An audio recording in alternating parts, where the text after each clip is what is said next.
안녕하십니까. 압구정필 성형외과 김인권입니다. 많은 여성들이 가슴 성형, 가슴 확대 수술을 하고는 싶은데 왜 망설이는지 아십니까? 첫 번째 이유는 가슴 성형은 많은 부작용이 발생한다고 생각들 하고 계시기 때문입니다. 그럼 어떠한 부작용 때문에 그렇게 걱정들 하시느냐? 부작용에는 여러 가지가 있는데 오늘 여러 가지에 대해서 다 자세히 설명을 드리도록 하겠습니다. 첫 번째로 올 수 있는 부작용 중에 가장 흔한 거는 구형구축이라고 그러죠. 구형구축이란 뭐냐? 구축이란 말은 굳어서 이렇게 딱딱해진다는, 잘 안 쓰는 어려운 한자 용어예요. 굳어서 이렇게 딱딱해진다. 구형이란 말은 무슨 말이냐? 신형 구형일까요? 아니죠. 여러분들 네모난 가슴 혹시 보신 적 있어요? 두부처럼 세모난 가슴 보신 적 있어요? 없죠. 가슴은 크고 작고는 있어도 누구 가슴이든지 다 둥근 모양입니다.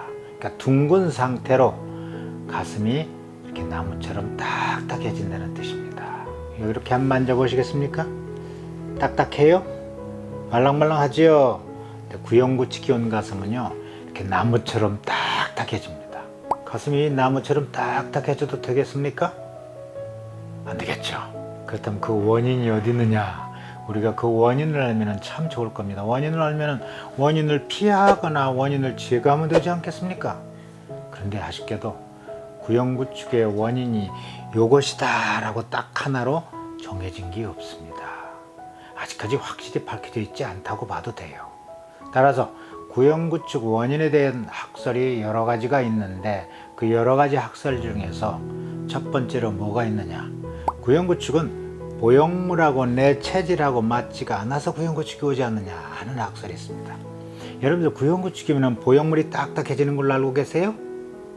No. 구형구축이 와도요, 보형물은 처음 집어넣을 때나 마찬가지로 말랑말랑한 상태 그대로 있습니다. 그럼 뭐가 딱딱해지느냐? 주위에 있는 내 살이 딱딱해지는 것입니다. 막과 함께. 그럼 주위에 있는 내 살이 왜 딱딱해지느냐?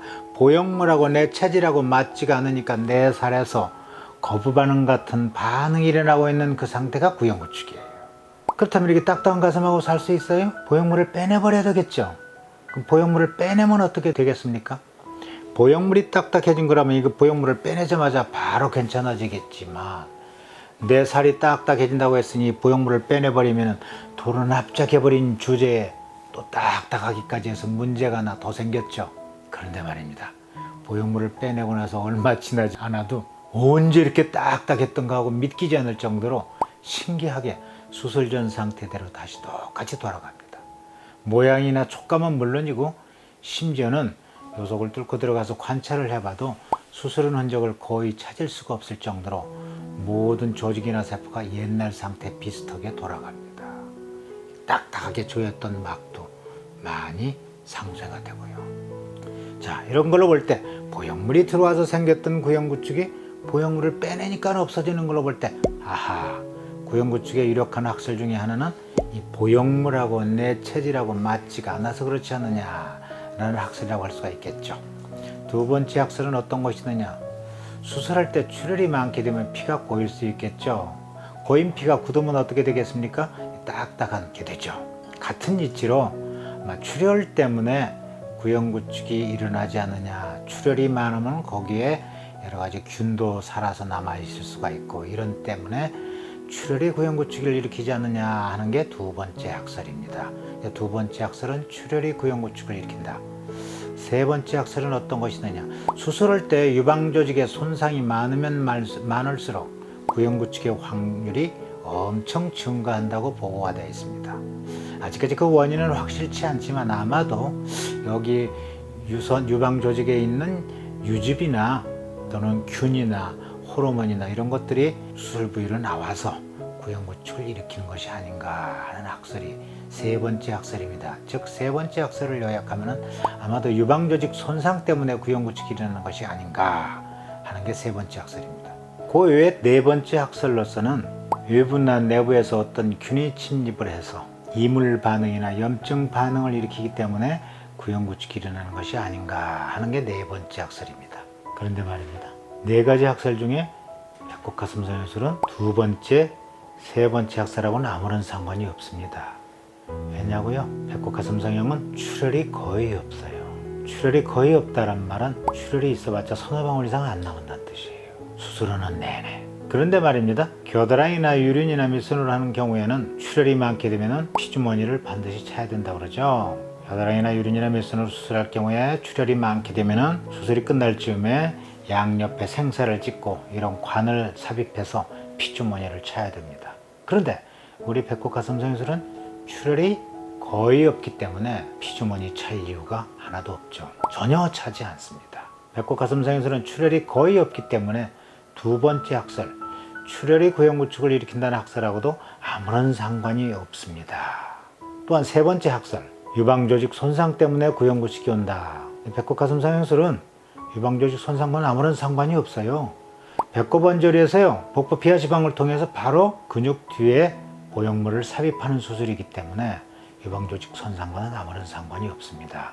따라서 두 번째 학설, 세 번째 학설은 우리 배꼽 가슴 성형술하고는 아무런 상관이 없어요.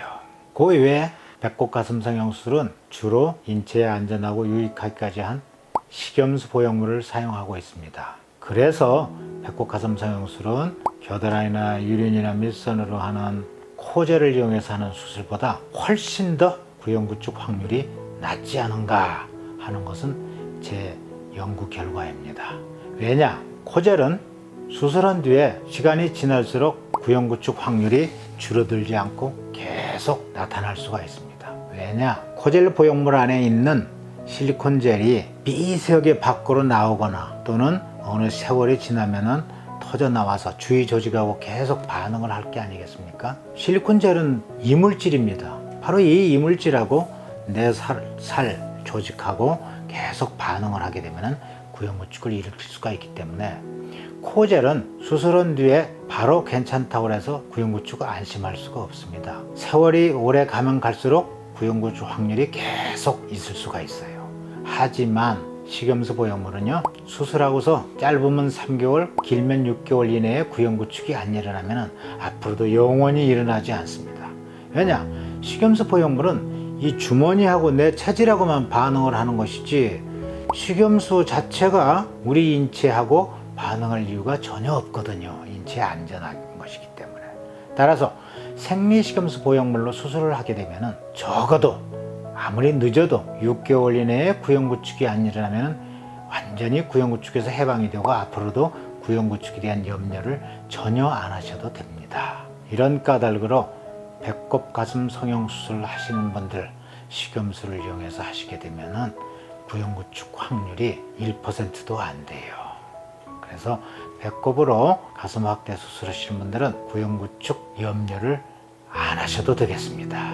충분히 이해가 되셨나요? 되셨으면 웃어주시기 바랍니다.